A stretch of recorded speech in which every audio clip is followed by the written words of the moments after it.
ये कहानी अनिल की है। अपने भैया भाभी के टोने टोटकों से परेशान होकर जब उसने नया घर लिया तो भी उसकी जिंदगी में चैन नहीं आया, क्योंकि उसके भैया भाभी ने गांठ बांध ली थी कि अनिल और उसके परिवार को बर्बाद कर देना है। और शायद इसीलिए उन्होंने अनिल के नए घर के बाहर कीलें ठोककर उसका घर प्रेतों के हवाले कर दिया। और पिछली रात उस टोटके का भरपूर असर भी दिखा, पर खेल तो अभी शुरू हुआ था। क्योंकि अगले दिन ताऊ जी के साथ जब वो पड़ोस वाले गांव पहुंचे तो वहां के पंडित जी से मिल नहीं पाया। इसलिए हताश होकर अनिल ने कहा, मैं एक काम करता हूँ, मैं बस लेकर अभी लौट जाता हूँ। कल सुबह 5 बजे की पहली बस पकड़कर मैं वापस यहाँ आ जाऊंगा। ठीक है, जैसा तुम्हें ठीक लगे बेटा। तो अनिल आश्रम से सीधे बस अड्डे पर पहुंच गया, पर जैसे ही वो टिकट कटाकर बस के अंदर गया उसका शरीर ठंडा पड़ गया, क्योंकि उसके ठीक सामने की सीट पर उसे अपनी भाभी बैठी हुई दिख रही थी। अनिल का पूरा शरीर डर के मारे कांप रहा था। उसे समझ नहीं आ रहा था कि आखिर उसकी भाभी यहां तक कैसे पहुंच गई। पर वो इतना जरूर जानता था कि अगर वो इस बस में रुका तो उसके साथ कोई ना कोई अनहोनी जरूर हो जाएगी। पर इससे पहले कि वो उस बस से उतर पाता, बस चल पड़ी। अनिल घबराया हुआ खड़ा ही था कि कंडक्टर उससे बोला, भाई साहब सीट पर तो जाकर बैठो। हाँ, बैठता हूँ। तो अनिल घबराता हुआ उस सीट पर जाकर बैठ गया जिसके ठीक पीछे उसकी भाभी बैठी थी। और अजीब बात तो यह थी कि उस पूरी बस में बस एक वही सीट खाली थी। सीट पर बैठने के बाद अनिल पूरे वक्त घबराया हुआ था। उसे उसके परिवार की चिंता खाए जा रही थी, और तो और अपने पीछे भाभी के बैठे होने के कारण वो यही सोच रहा था कि उस पे और उसके परिवार पर कौन सा संकट आने वाला था। खैर, कुछ घंटों बाद जब गाड़ी बस अड्डे पर रुकी तो अनिल भागकर गाड़ी से बाहर निकल आया। तभी वहां खड़े कंडक्टर ने कहा, कमाल है ना भाई साहब, आज तो अजीब ही कुछ हुआ है। हाँ? मतलब मैं समझा नहीं। अरे आज आपके अलावा कोई सवारी ही नहीं मिली हमें। ऐसा पहली बार ही हुआ है हमारे साथ। क्या? ये क्या बोल रहे हो? पूरी बस तो भरी थी। अच्छा, पूरी बस भरी थी? भाई साहब कुछ गलत चीज तो नहीं खा लिया आपने? पूरे बस में आज आपके अलावा कोई था ही नहीं भाई साहब। अरे क्या बकवास कर रहे हो? मैंने अपनी आंखों से लोगों को अंदर बैठते हुए देखा था। अच्छा, जाओ आप एक बार बस में देख कर आना, कितने लोग हैं। कंडक्टर की बात पर अनिल वापस बस के अंदर चला गया, पर अंदर जाने पर उसे एक और झटका लगा। पूरी की पूरी बस खाली थी, पर उसकी भाभी अब भी उसी सीट पर बैठी हुई थी और उसे देखकर हंसे जा रही थी।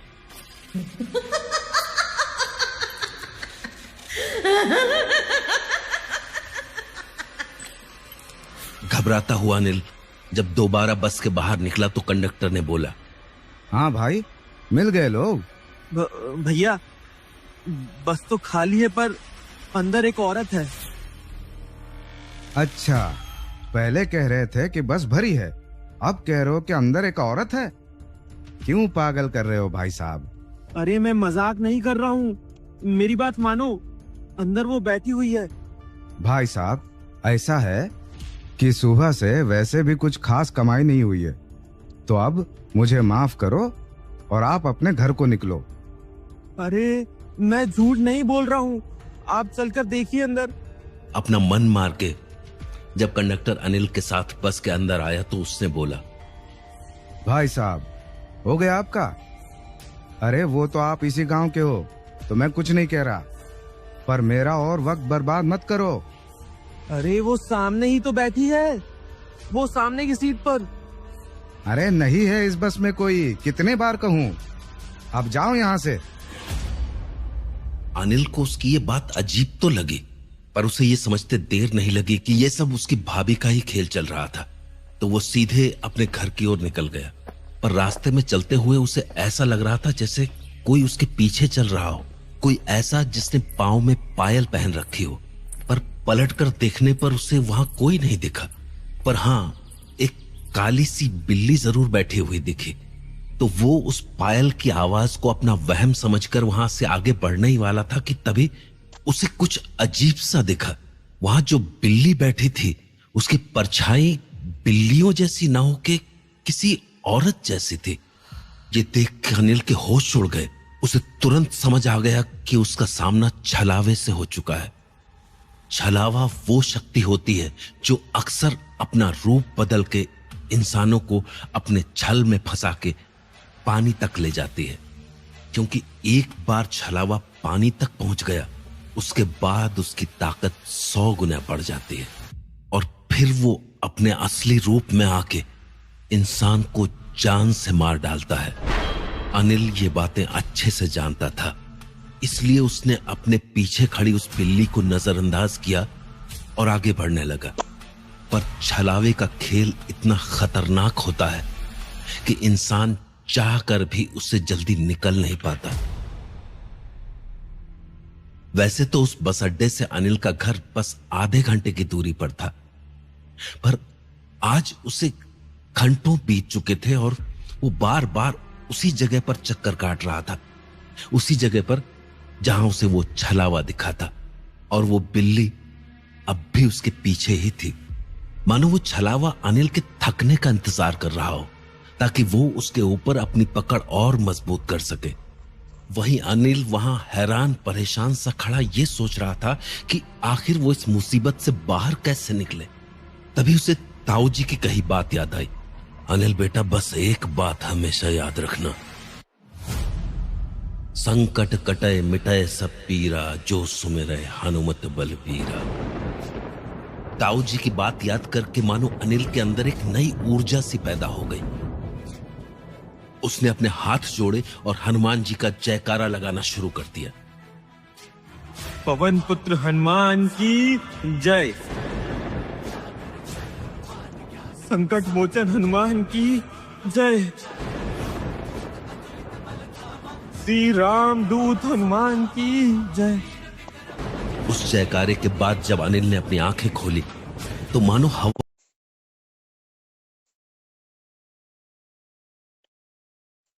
पीरा, जो सुमिरै हनुमत बलबीरा। ताऊ जी की बात याद करके मानो अनिल के अंदर एक नई ऊर्जा सी पैदा हो गई। उसने अपने हाथ जोड़े और हनुमान जी का जयकारा लगाना शुरू कर दिया। पवन पुत्र हनुमान की जय, संकट मोचन हनुमान की जय, श्री राम दूत हनुमान की जय। उस जयकारे के बाद जब अनिल ने अपनी आंखें खोली तो मानो हवा का रुख ही बदल गया था और उसके सामने बैठी बिल्ली अब कहीं नहीं दिख रही थी। अनिल ने एक बार फिर से हनुमान जी का धन्यवाद किया और सीधा अपने घर की ओर चल दिया। पर वो अपने घर के पास पहुंचा ही था कि उसे अपने घर के बाहर बहुत सारे लोग खड़े दिखाई दिए। और जब वो घर पर पहुंचा तो सामने उससे अपनी पत्नी और बेटे के बगल में बैठी हुई भाभी देखी।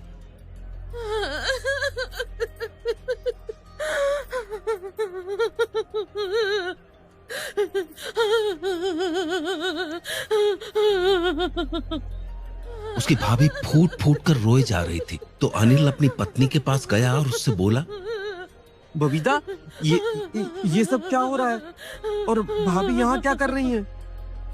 आधे घंटे से ये तमाशा चल रहा है, पता नहीं क्या चाहती हैं।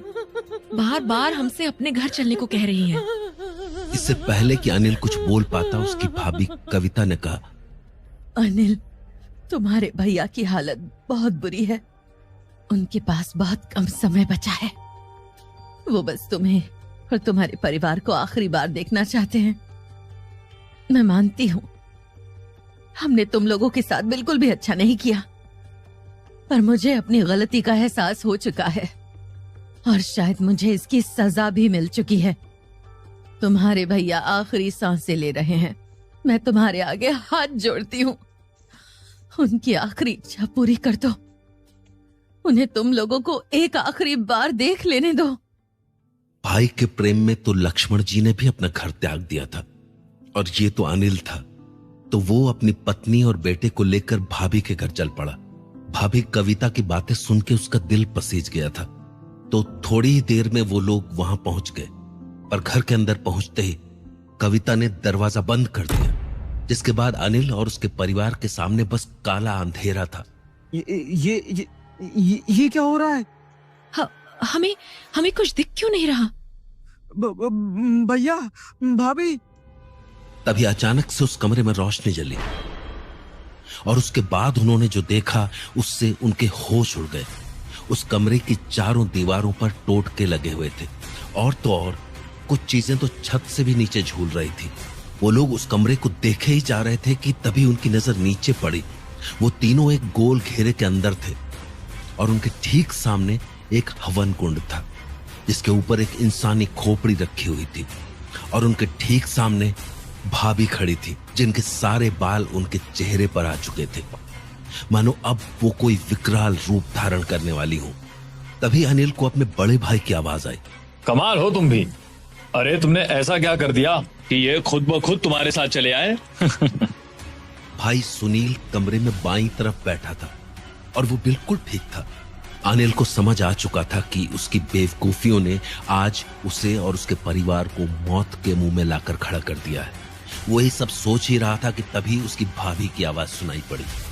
भूख लगी है, अब मैं खाऊंगी।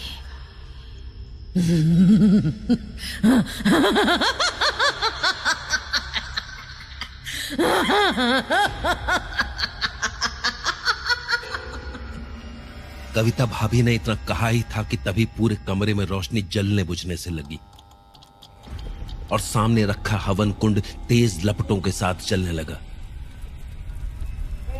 उस हवन कुंड के जलते ही कविता और जोर से हंसने लगी।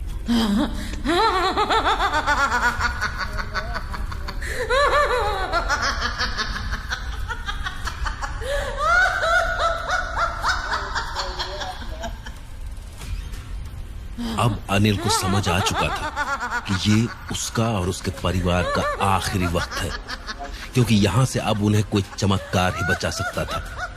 वो ये सब सोच ही रहा था कि तभी बाहर से एक तेज आवाज गूंजी। बोल पवन पुत्र हनुमान की जय। उस जयकारे के गूंजते ही मानो अनिल और पविता की नींद सी टूटी। जैसे अपने सामने मौत को देखकर वो इस बात को भूल ही गए थे कि इससे पहले भी उन्हें संकट से बजरंग बली ने ही बचाया था। बस फिर क्या था, उन तीनों ने अपने हाथ जोड़े और हनुमान चालीसा का पाठ शुरू कर दिया।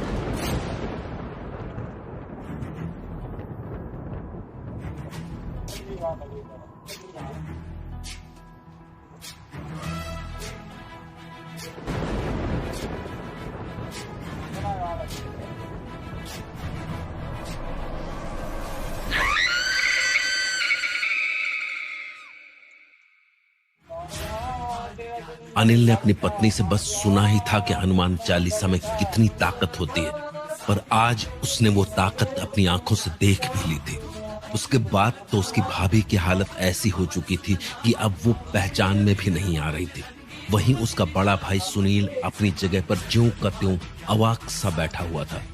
उसके बाद अनिल, बबीता और मन्नू जैसे ही घर के बाहर निकले, उन्हें बाहर ताऊ जी खड़े मिले। ताऊ जी, आप यहाँ? आप तो आज दूसरे गांव में रुकने वाले थे ना? हाँ, पर मुझे तेरे भैया भाभी पर शक था कि वो आज कुछ ऐसा करने की कोशिश करेंगे, और शायद मेरा शक सही था। हाँ ताऊ जी, आज ऐसा लगा मानो हम मौत के मुंह पर खड़े थे, पर फिर ना जाने किसी ने बाहर से हनुमान जी का जयकारा लगाया। ऐसा लगा मानो हम नींद से जाग गए हों। उस जयकारे को सुनने के बाद हमने हनुमान चालीसा शुरू कर दी और फिर एक ही जयकारे में भाभी बैठे बैठे आग में जल उठी। मैंने कहा था ना, हनुमान जी का जयकारा बड़े से बड़े संकट को दूर कर देता है। पर ताऊ जी, वो जयकारा आपने ही लगाया था ना? और कल रात भी आप ही थे ना जिसने बेटा, मैं तो बस एक भक्त हूं, एक जरिया। बाकी जो भी कृपा होती है वो उनकी ही होती है। और देखो, उनकी कृपा से आज तुम लोग कितनी बड़ी मुसीबत से बच गए। हाँ ताऊ जी, वो बात तो है, पर मुझे ये समझ नहीं आया कि आखिर भाभी के साथ हुआ क्या।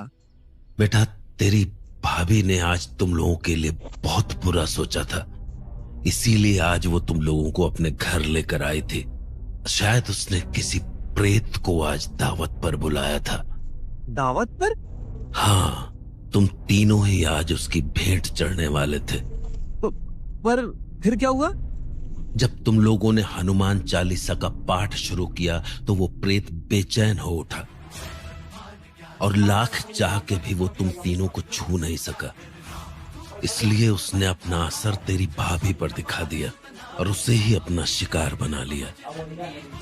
तो क्या मेरा परिवार सुरक्षित है? तेरे सर पर हनुमान जी का हाथ है बेटा, तो तेरा कोई बाल भी बांका नहीं कर सकता। बोल पवन पुत्र हनुमान की जय।